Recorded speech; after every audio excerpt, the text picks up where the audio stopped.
Now, picking back up on the same lab 3, what we're going to do now, instead of adding it knowledge or a tool, like you could definitely add a new tool to this agent, like a Google Sheets or an MCP server, but we're going to focus on MCP servers. So hopefully you got a better understanding of what MCP is, because we're going to configure one now. The first thing that we're going to do is go ahead and create the connection. You'll notice that inside of MCP servers, there's actually a lot of drop downs. So if you have, let's say Canva or HubSpot, you could connect it to this agent. Just think about it as another tool in its toolbox. And the big takeaway is that it can use the tools or the skills or actually the calls behind the scenes to actually be able to call. So another great example or another resource that you have under references and specs, you'll see that there is more documentation that is super helpful around MCP servers.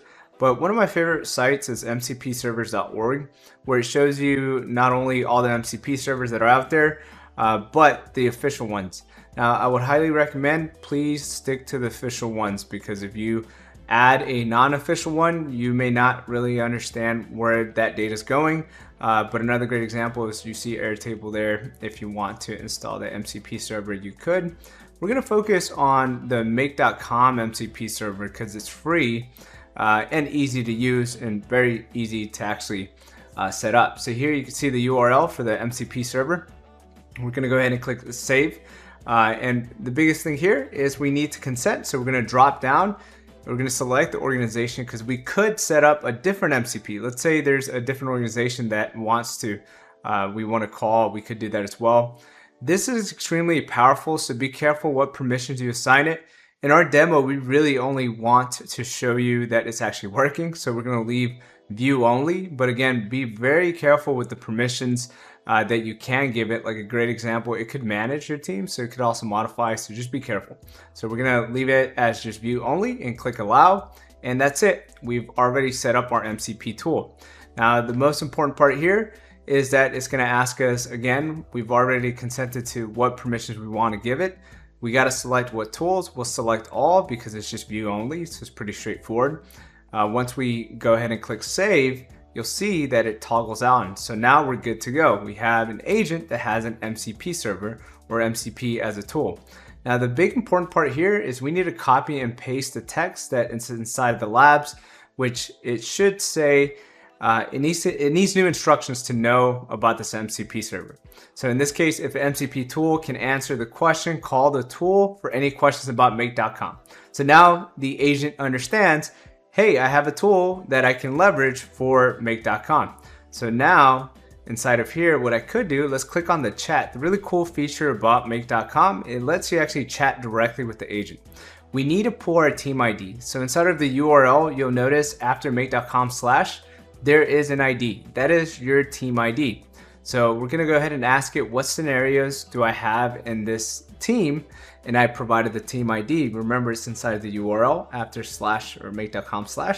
And you can see it understood that for make.com, I need to use the MCP tool. And the really cool part is that it's actually responding accurately. And I'll show you even more proof. If we ask it another question, like in this case, when was the last run for this specific agent or the marketing agent, we can see it's actually going to do, still going to think about it. It knows to use the MCP tool. In this case, the MCP client for make.com. It's going to call and provide a response. And that's another great way. You can see that it's literally like a USB. So a USB that has all the data in it, and it does all the work that traditionally you would need to do with APIs. But you don't need to do all that anymore. Now you can leverage MCP server to simply ask it for the information, and the agent takes care of formatting. So you can see that the marketing agent's last run was on that specific date.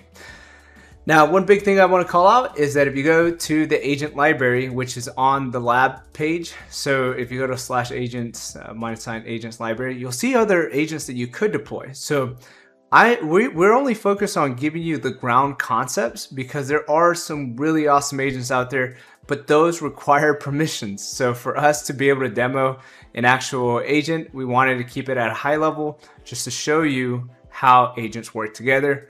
Now that you got a better grounding, another great way for you to leverage an actual agent is like setting up your own HR agent, which requires a Slack account and all that good stuff. So I'd encourage you, check out the library, get more information there. Hopefully you found the session helpful, and I'll see you in the next lab.